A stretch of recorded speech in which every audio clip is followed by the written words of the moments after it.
Você está escutando o CealiCast, um espaço de debate sobre alfabetização, leitura e escrita.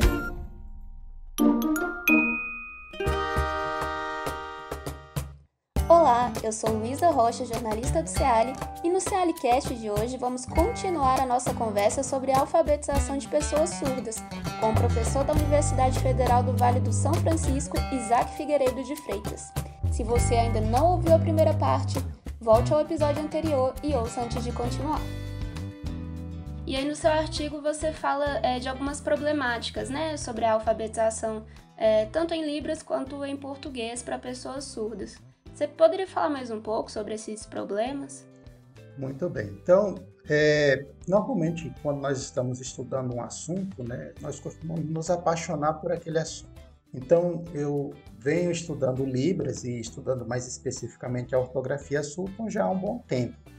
E a maior dificuldade que a gente tem quando a gente se apaixona por um assunto é saber apontar os pontos fracos, as dificuldades que, de repente, aquele assunto que nos apaixona, aquele assunto que nos comove, ele pode apresentar. E no caso da ortografia Sutton, o principal problema, esse não é o único, mas o principal problema que eu faço questão de apontar nesse artigo é saber qual seria o uso dessa ortografia, o uso social dessa ortografia.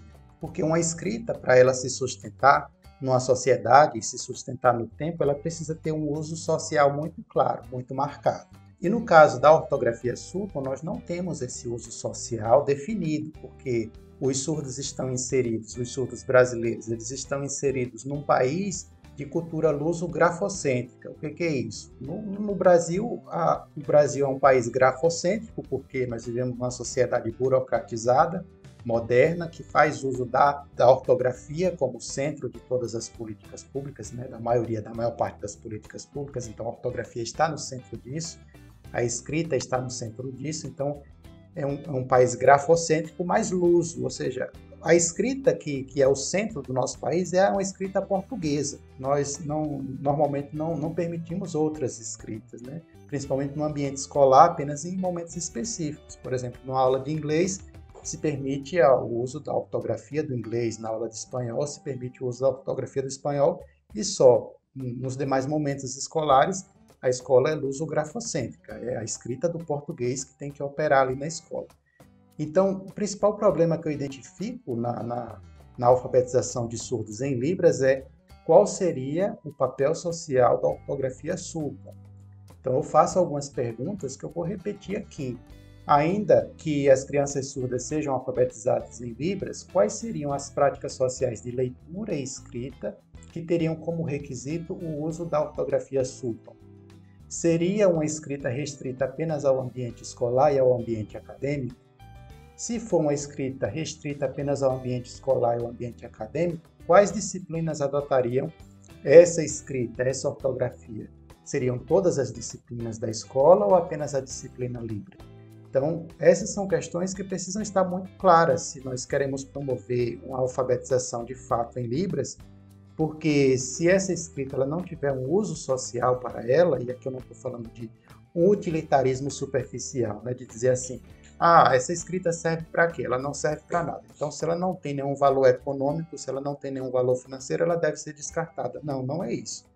É um uso social da escrita que justifica a sua existência em sociedade. Então, é preciso definir isso, e isso não está claro, isso não está definido, e é um problema. Por isso que eu digo que, para que esse papel da escrita fique bem definido, nós precisamos de uma política educacional e de uma política linguística consistente que sistematizem pelo menos 4 medidas. E essa é a parte que eu considero polêmica do meu trabalho, porque eu estou falando aqui de definições de políticas que, de certo modo, vai ferir alguns interesses de forma muito direta. Por exemplo, uma das coisas que eu digo que uma política pública e linguística deveria definir é, primeiro, que a ortografia Sutton seja definida como a escrita oficial da Libras. Isso não está definido. E isso vai ferir interesses também de pesquisadores, porque no nosso país nós temos muitos sistemas de escrita que estão sendo estudados. Esse não é o único sistema de escrita. A ortografia Sutton é um dos sistemas de escrita. Mas nós temos o CEL, nós temos o ELIS, nós temos também a visografia, que que é uma amálgama de vários sistemas de escritas, apenas para citar alguns. Então, ter uma política que defina um sistema de escrita, e eu estou aqui defendendo que seja a ortografia Sutton como sistema oficial de escrita, isso fere muitos interesses, né? E, de certa forma, parece até uma imposição, uma preferência pessoal, né? E, para se chegar a esse ponto, não pode ser simplesmente uma definição de uma pessoa, né? Isso tem que ter muitos acordos, né? Acordo de uma comunidade inteira de educadores, o que não é fácil de se conseguir. A segunda coisa que eu defendo como uma definição de política pública, que a formação de todos os professores de Libras tenham em sua grade curricular obrigatória o ensino da ortografia Sutton para esses futuros professores de Libras. Isso também fere alguns interesses, porque alguns cursos de Libras definem em sua grade curricular que uma outra ortografia deve ser utilizada, um outro sistema de escrita seja utilizado, e aqui eu estou defendendo que seja a ortografia Sutton definida como um sistema de escrita a ser aprendido pelos licenciandos, pensando no público que eles irão alfabetizar no futuro. Eu também defendo uma terceira medida de política pública, que seria que a alfabetização de crianças surdas em Libras adotasse a ortografia Sutton como um sistema de escrita, ou seja, que as crianças surdas, quando fossem alfabetizadas na ortografia Sutton, não em um outro sistema de escrita. Por quê? Ora, se nós queremos que as crianças surdas sejam alfabetizadas, é preciso que tenhamos uma ortografia padrão. Não dá para, numa cidade, um professor alfabetizar uma criança surda usando a ortografia Sutton, e numa outra cidade o professor alfabetiza a criança surda usando um outro sistema de escrita. Porque aí nós não teríamos um padrão, não teríamos um acordo e nós não chegaríamos a nenhum lugar, né? E é como nós estamos nesse momento, né? Cada um faz ao seu próprio modo. E quarto e último, eu defendo que haja uma medida de política linguística em que se fomente financeiramente a produção e a circulação de materiais didáticos e paradidáticos escritos em ortografia Sutton. Isso daqui também envolve um acordo político gigante, né? Porque isso envolve orçamento público, isso envolve direcionamento de verba pública, então isso não é fácil de se conseguir. Então, por isso que eu estou dizendo que essas medidas, na verdade, elas ferem muitos interesses, não depende apenas do interesse de uma pessoa só, né? Depende de um acordo coletivo gigantesco, tanto de pesquisadores e educadores, como também de movimentos políticos que de repente defendam essa mesma perspectiva, e isso não é fácil de se conseguir. Então, falei da problemática da alfabetização da ortografia Sutton, que seria justamente o uso social dessa escrita, e no caso da alfabetização em língua portuguesa, o que eu vejo como ponto focal no meu artigo, esse não é o único, é sobre o fator psicolinguístico da continuidade comunicativa. Esse fator da continuidade comunicativa ele é discutido pelo professor Capovilla e outros colegas, que envolve justamente uma continuidade comunicativa no pensar, no falar e no escrever. O que isso quer dizer? Nós pensamos normalmente na nossa língua primeira, né? Então, por exemplo, a pessoa pensa em português, no seu contato com os seus iguais, com os seus pares, né? Com os seus comunitários. A pessoa, face a face, se comunica em português. Quando ela vai para a escola aprender a escrita formal da sua língua, ela escreve também em português. No caso da criança surda, parece que há uma ruptura nesse fator da continuidade comunicativa, porque ela elabora os seus pensamentos em língua de sinais, desenvolve o seu contato com os seus comunitários, né, com os seus pares, também em língua de sinais, mas quando ela vai à escola, se solicita que ela aprenda uma ortografia de uma língua oral, uma ortografia que não representa a sua língua de sinais, que é uma outra língua de uma modalidade diferente. E isso parece ter alguma ruptura. E essa ruptura, ela fica muito evidente na superfície dos textos que são produzidos por pessoas surdas, na forma em que as frases, as sentenças, né, a sintaxe mesmo do texto está organizado, isso fica muito evidente. Porque ali no texto, embora ele esteja escrito usando um sistema alfabético, quando nós vamos verificar de perto, nós percebemos que a gramática que está por trás daquele texto é a gramática da Libras. Então, ele elabora o pensamento em Libras, escreve em português, mas o que está materializado ali no papel por trás daquela escrita alfabética é a gramática da Libras. Por exemplo, eu trouxe aqui um bilhete que um amigo meu surdo deixou para minha esposa. Ele trouxe um presente para ela e deixou um bilhete para ela. Ele disse assim: "Olá, Nildes." Nildes é o apelido da minha esposa. "Olá, Nildes.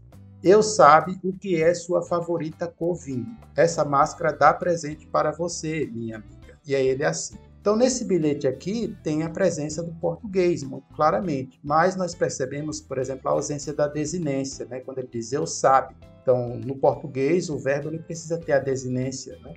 No caso, eu sei. Então, esse verbo precisa estar conjugado e tem a desinência que vai fazer essa concordância. Mas isso não ocorre aqui porque em Libras os verbos não têm desinência, né? Não há necessidade de desinência no verbo em Libras. Então, em Libras eu digo eu, sei, e a desinência ela não aparece. Então, por isso que aqui também não aparece a desinência.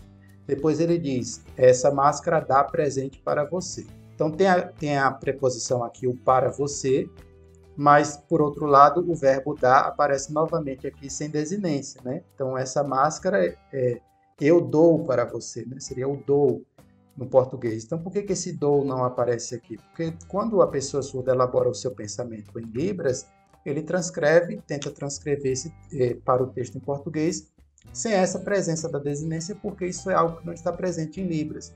Esses aspectos formais de desinência verbal e tudo mais devem ser trabalhados no processo de alfabetização formal em língua portuguesa com a pessoa surda.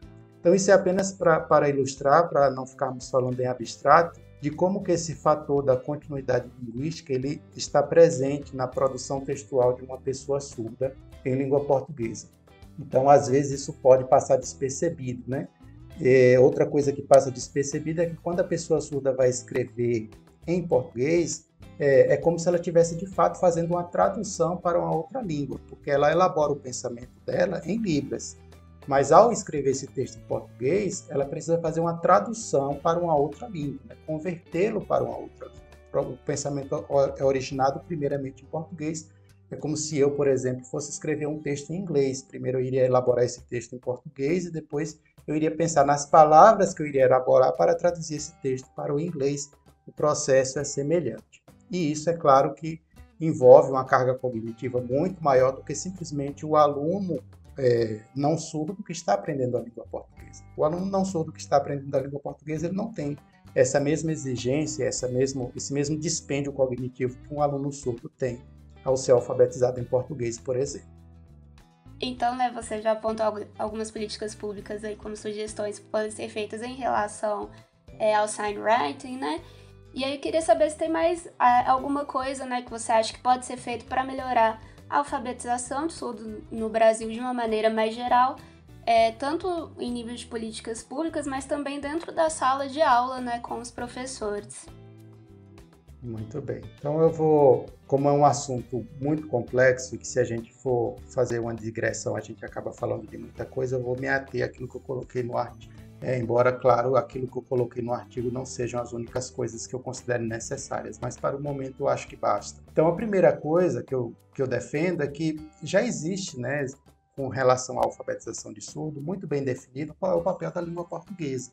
Então, nós já temos isso muito bem definido em documentos parametrizadores, nas leis que tratam sobre a educação de surdos, inclusive com a nova reforma que teve agora da LDB, que incluiu a educação bilíngue de surdos na LDB. Então, já está muito claro que a educação bilíngue de surdo ela deve contemplar o ensino da língua portuguesa escrita. Quando se diz que o surdo deve aprender a língua portuguesa escrita, já está muito claro que a alfabetização de surdos em língua portuguesa ela deve ocorrer. O que não está muito claro é a alfabetização de surdos em Libras, porque ela não é mencionada. Então, o ensino de Libras também, né, a aquisição da linguagem Libras, o ensino de Libras na sua modalidade sinalizada, que seria a mesma coisa do português falado, né? Então, a Libras sinalizada também, isso já está assegurado, pelo menos do ponto de vista legal, está muito bem assegurado. Porém, a alfabetização em Libras não está assegurada, ela está apagada nos documentos legais e nos documentos parametrizadores. Então, o primeiro passo que eu defendo é isso, né? Que haja uma sistematização que possa balizar e assegurar a implementação de uma alfabetização em Libras nas escolas brasileiras que têm alunos surdos. Nós precisamos disso, né? Se queremos realmente uma alfabetização de surdos em Libras. Se não quisermos, não, mas se nós quisermos uma alfabetização de surdos em Libras, eu acredito que precisa primeiro haver esse parâmetro, né? Primeiro precisam haver balizas legais e balizas teóricas que orientem isso. Depois, eu defendo, com relação à alfabetização de surdos em Libras e em português ou em Libras, que haja uma formação né, de professores aptos a trabalharem com esse par linguístico, Libras e português, porque apenas a formação adequada desses professores é que vai fazer com que haja profissionais qualificados a trabalhar com esse público de alunos. Então, isso demanda um investimento específico na formação desse quadro de professores. E isso não é algo trivial também, porque muitas secretarias de educação com as quais eu tenho contato, eu vivo no interior da Bahia, enfrentam essa dificuldade de encontrar o profissional adequado para trabalhar. As prefeituras têm o interesse, têm a verba pública para contratar o profissional, mas têm dificuldade de encontrar o profissional com a formação adequada para desenvolver esse trabalho. E por último, eu defendo também que sejam feitos estudos longitudinais sobre a aprendizagem da ortografia surda por crianças surdas e também sobre o ensino sistematizado do português escrito para surdos, porque apenas, entendo eu, estudos longitudinais poderão nos dar uma condição teórica, uma sustentação teórica crível, que nós possamos depois definir como que as políticas de alfabetização para surdos, tanto em Libras como em português, elas devem ocorrer. Isso não quer dizer que nós não tenhamos estudos, nós temos estudos, mas estudos longitudinais, infelizmente, nós não temos. Estou falando de estudos longitudinais semelhantes a, por exemplo, os estudos de Emília Ferreiro, naquele trabalho que ela publica sobre a psicogênese da escrita, que é um trabalho muito amplo, longitudinal, que permite ter uma teoria muito consistente, que, de certa forma, ainda que haja margem para debate, margem para questionamento, mas é um estudo que nos dá a segurança de dizer, não, esse o caminho que a gente deve adotar. No caso dos estudos sobre alfabetização em Libras ou de alfabetização em português para surdos, nós temos essa carência de estudos longitudinais, resultando nos improvisos, muitas vezes nos improvisos na Secretaria de Educação, ou simplesmente na inércia, às vezes não se sabe como fazer e simplesmente não faz, ou faz cada um ao seu próprio modo, o que não dá os resultados que nós poderíamos ter se nós estivéssemos bem orientados. Então, são essas as questões que eu pontuo, que eu acredito serem mais importantes no momento.